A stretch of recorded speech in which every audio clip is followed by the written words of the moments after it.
వరకు వస్తే మూడు పార్టీల నాయకులు, నారా లోకేష్ భావి నాయకుడు నలుగురు మాట్లాడారు. అంటే చంద్రబాబు నాయుడు, పవన్ కళ్యాణ్, మాధవ్, తర్వాత లోకేష్, వీళ్ళందరూ కూడా మాధవ్ అందరికంటే అసలు నమ్మశక్యం కానంత అభివృద్ధి జరిగింది ఆంధ్రప్రదేశ్లో. ఆ మాట ఆయన ఎన్నిసార్లు అడిగారంటే ఎవరికైనా చెప్తే కూడా ఇంత అభివృద్ధి జరిగిందా, అసలు సాధ్యమా, ఇక్కడికి కంపెనీ వస్తుందా, ఇన్ని పెట్టుబడులు వస్తాయని నమ్మశక్యం కానంత అభివృద్ధి ఆంధ్రప్రదేశ్లో జరిగిందని పిఎన్ మాధవ్ మటుకు నమ్ముతున్నారు. ఇంకా అందులో దాన్ని ప్రజలు ఎంత నమ్ముతున్నారో లేదో మనకు తెలియదు, కానీ మిగతా వాళ్ళు అంతగా చెప్పలేదు.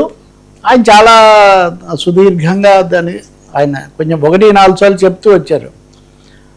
సహజంగా అందరి దృష్టి పవన్ కళ్యాణ్ మీద ఉంటుంది. ఆయనకున్న ప్రత్యేకమైన 2వ స్థానంలో ఉండటం, ఉప ముఖ్యమంత్రి కావటం. చంద్రబాబు నాయుడు తన ట్వీట్లో కూడా పవన్ కళ్యాణ్ సహకారంతో మేము నడుస్తున్నామని కూడా ఒక మాట చెప్పింది కూడా ఉంది మనకు. సో ఆయన కొన్ని వాక్యాలు, రాజకీయమైన వాక్యాలు కొన్ని అన్నారు. మేము వైసీపీ వాళ్ళ దీన్ని అంతా ఓడించడానికి దీనికోసం ఐక్యంగా వెళ్ళాలని చెప్పి పిలిపించినప్పుడు మేము 21 స్థానాలకే సరిపెట్టుకున్నాం.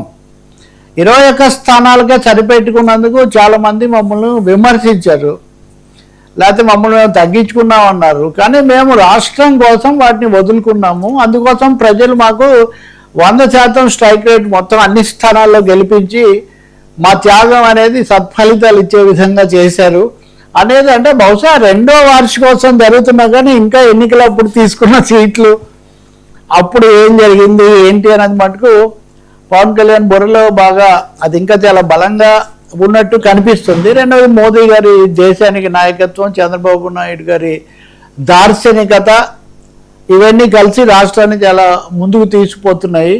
వైసీపీ మీద కూడా 1-2 విమర్శలు చేశారు, కానీ పవన్ కళ్యాణ్ ఇచ్చిన దాన్ని ప్రోగ్రెస్ రిపోర్ట్ అన్నారు ముందుగా. అంటే ప్రభుత్వం సాధించిన ఒక ప్రోగ్రెస్ రిపోర్ట్ ఏదో 2 ఏళ్ళది ఇస్తారు అన్న విధంగా ఆయనకు చెప్పారు. ఆయనకు దానికి తగినట్టే ఆయన మాట్లాడుతూ వచ్చారు. బహుశా హైలైట్ ఈరోజు ఈయనది, లోకేష్దే. యువ నాయకుడు, యువగళాన్ని మళ్ళీ గుర్తు చేశాడు. జన్ జీ అన్నారు కదా, నేను జన్ జీ, నేను కూడా కాక్రోచ్ని అన్నారు. జన్ జీ అంటే జీ ఫర్ గొడ్డలి. జగన్ చెప్పే జన్ జీ గొడ్డలి. ఆయన మా తాతయ్య స్వాతంత్ర పోరాటం తెచ్చాడని కూడా అంటారేమో. అంటే వీళ్ళు ఎప్పుడు తాత రాజారెడ్డి రాజ్యాంగం అంటుంటారు కదా. కాబట్టి ఒక విధ్వంసాన్ని నుంచి మేము రాష్ట్రాన్ని మళ్ళీ కాపాడి తీసుకొని వచ్చాము, అభివృద్ధి జరిగింది. చంద్రబాబు నాయుడు కూడా అదే చెప్తూ 1-2 సార్లు ఈ పెట్టుబడులు అవన్నీ వచ్చి నేను స్వర్ణాంధ్ర అంటే ఏదో అన్నారు, కానీ ఇప్పుడు జొన్నగిరిలో బంగారు కూడా, గనులు కూడా పడేట్టుగా ఉన్నాయి. కాబట్టి ఇవన్నీ నిజంగా స్వర్ణాంధ్ర అయిపోతుంది అని